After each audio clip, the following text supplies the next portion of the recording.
at that time, I was friends with, I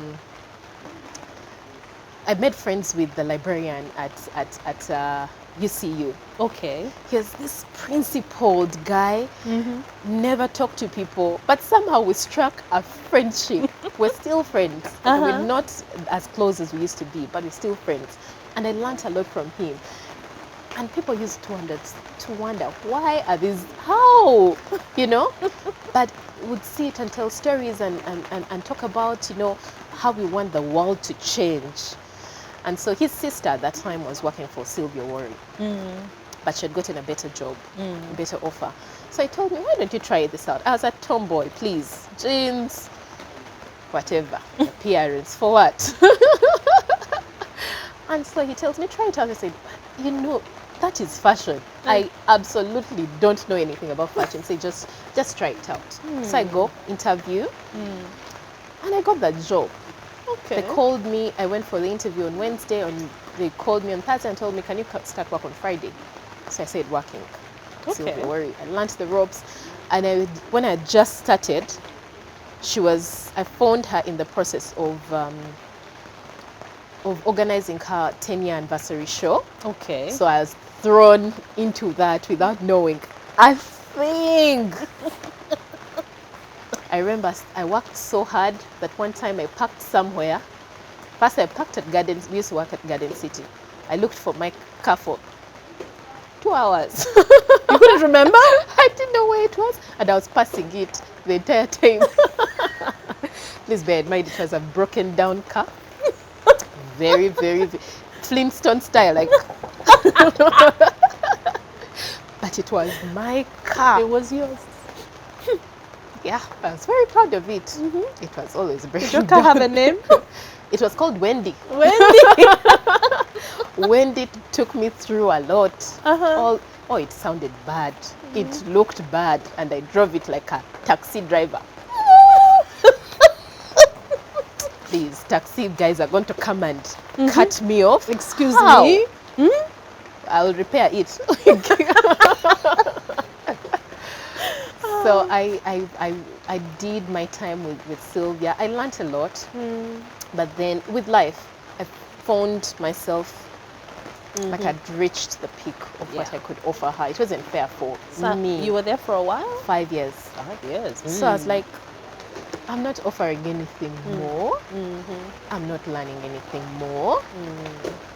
Then at that time, Dave Dash was working with African Woman. So he tells me about this radio station that's going to start. I'm like, hey. I've never thought, but maybe I could try. So we start corresponding with my bosses on via mail. Okay.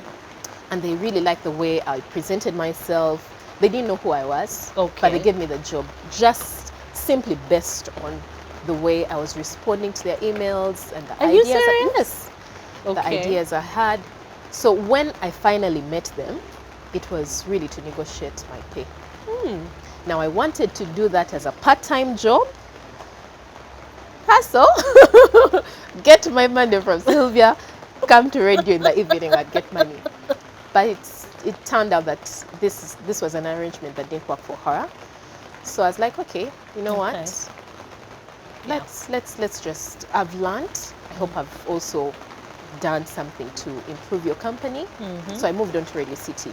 And I was like, I can't just go and do radio. So I told them, you know what, this is what I can do. I can do PR because I've been doing it for Sylvia. You have to pay me for that. I can market, I can. So we literally, and this was even before the station began, so we literally started working with my bosses behind the scenes, getting clients to come on board, you know, trying to, for some reason I also had a little bit of say in the presenters, the show names. We really worked hard because they sold me their dream and I wanted to see it work. Probably that's the reason why I still have one foot in, because it's my baby. So we worked with mad advertising, got the billboards out. We have to make this impact, you know. We went on air.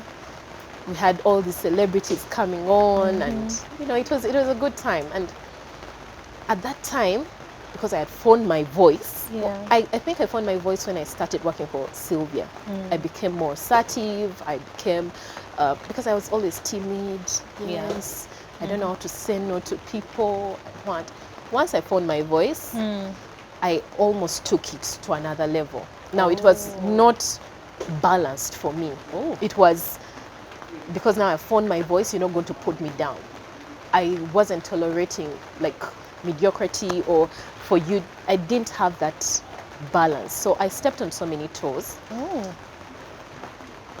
I don't regret it so much because I knew I was doing the right thing, but I could have used a different approach. Yeah, I could have done it differently. Yes.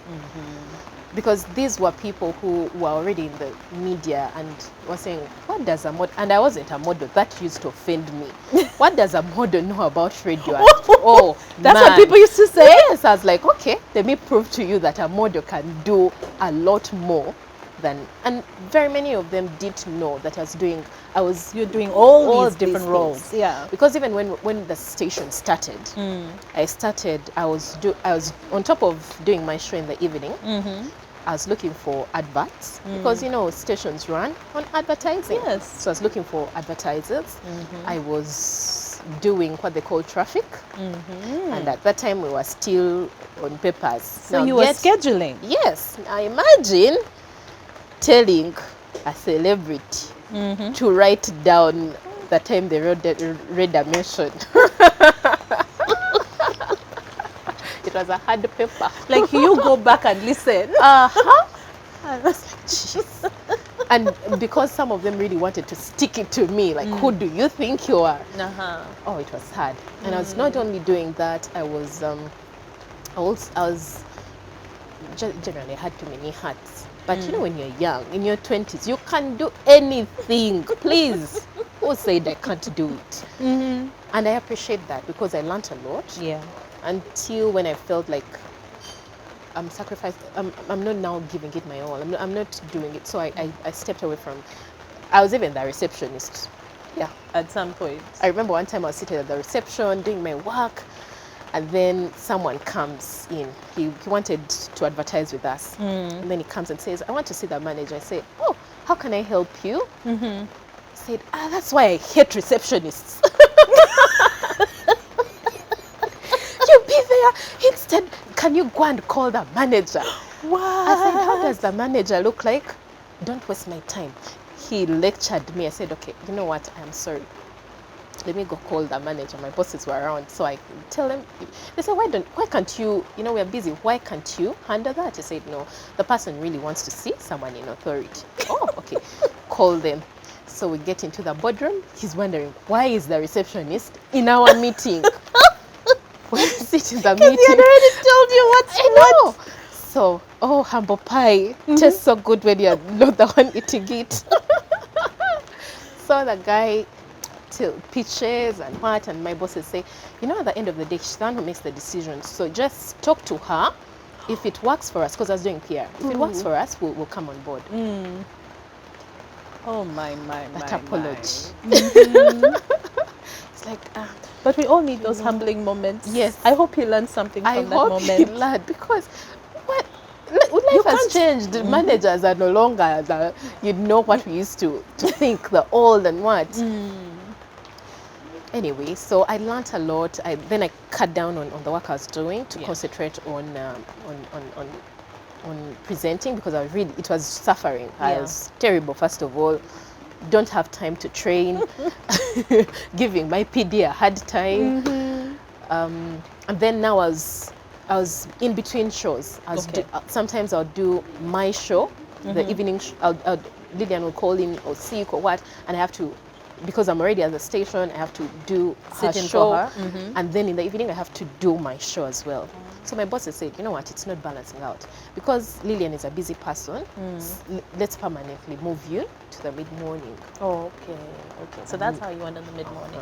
So I learned from her. I like to learn from people, because you can never think you're that good.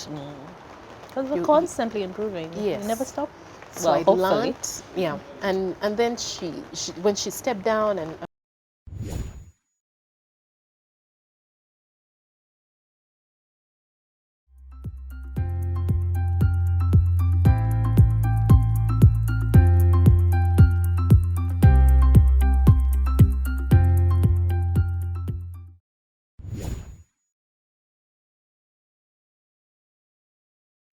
refined tales.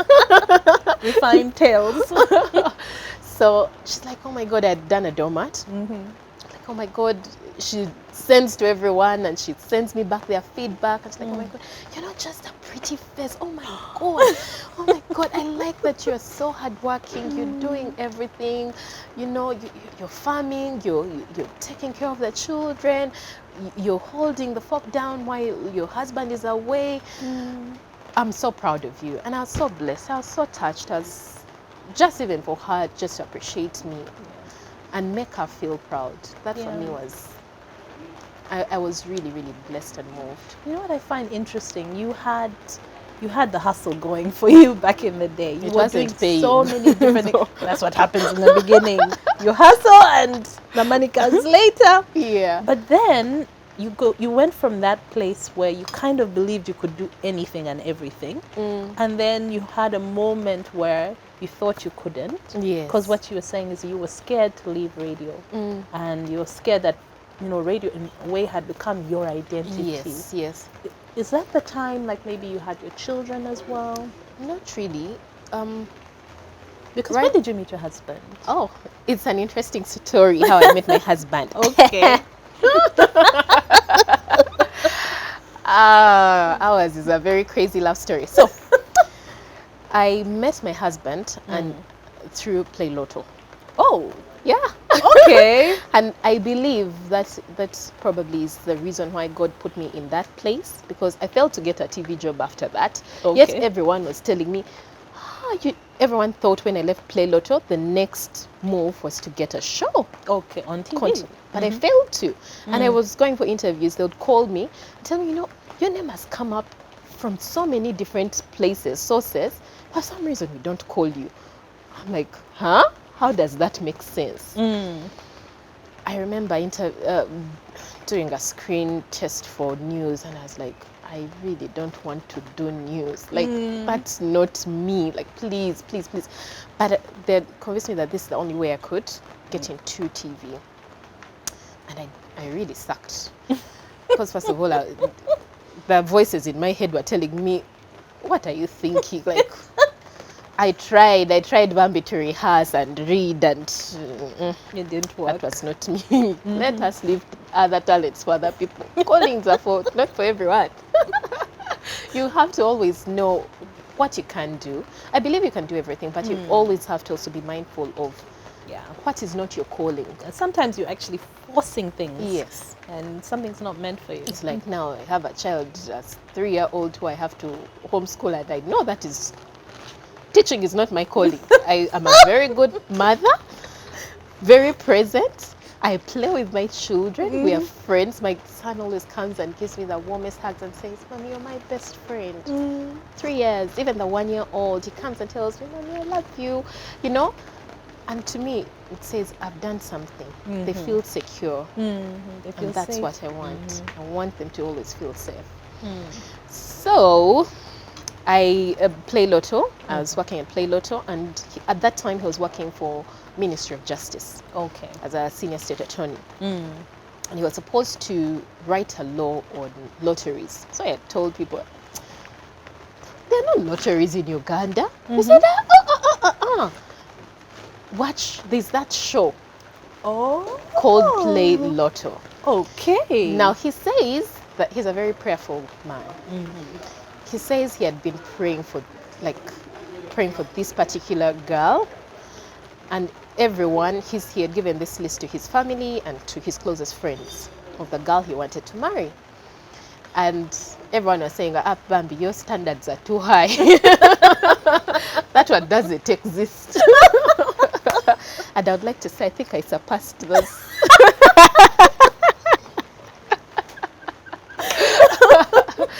No, and they told him, you really have to lower your standards. So he says, no, if I'm going to do this, I'm going to do it right. So he tunes in to Play Lotto, sees me, and he's struck. He's like, I want to meet this girl. So he started asking everyone to get in touch with me. So it so happened that a friend of mine, now when God does his things, a friend of mine who is in the States now was an in-law to one of his workmates. Okay. So she says, I know how you're going to get the number. My friend calls me. She says, I have something to tell you. Someone wants to marry. I said, please, please, please. Wait, what? Marriage. What? Wait, what? What? For him, he came intentionally. His thing was, I'm marrying you. Okay. Full stop.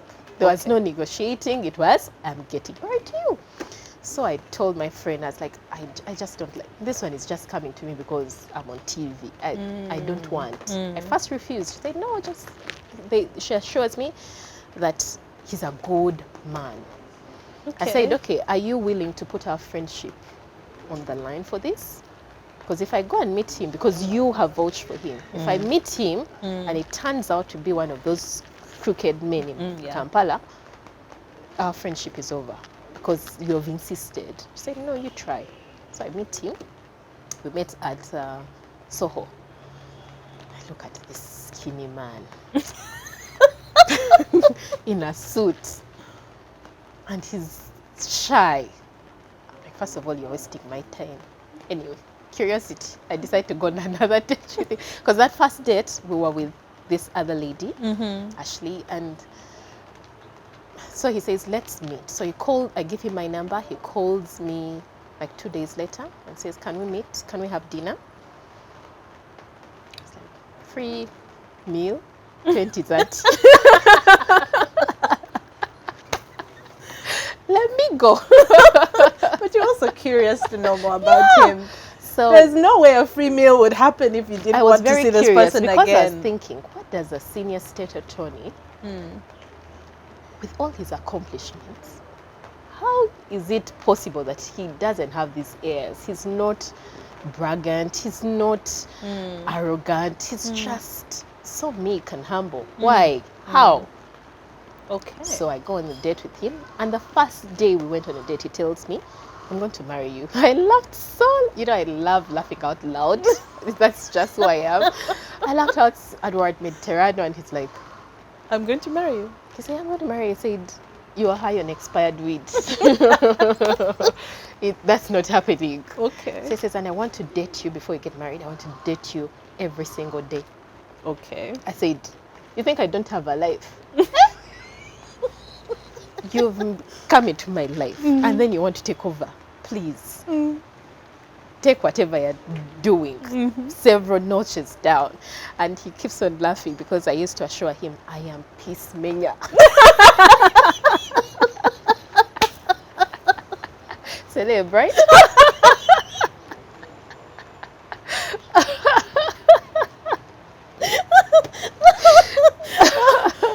Oh my God. And here's why I have peace Menya, Chibirige. Never forget. Never forget. Even now my sons, they'll be talking to him on phone and they're like, Daddy, I'm Declan. And he says, that's your mother. I'm like, me, I'm innocent. So I refused to date him for a couple of months because but I still went on dates with him, but I was not dating him. Because I told him, I'm not going to date you. If you want me to date you, I need to see the real you. So he always teases me and says, have you seen the real me yet? I'm like, come, you're too controlled. Even your laughing is controlled. Everything of yours is controlled. What kind of person are you? Now, me, I'm a very outgoing person with people I know.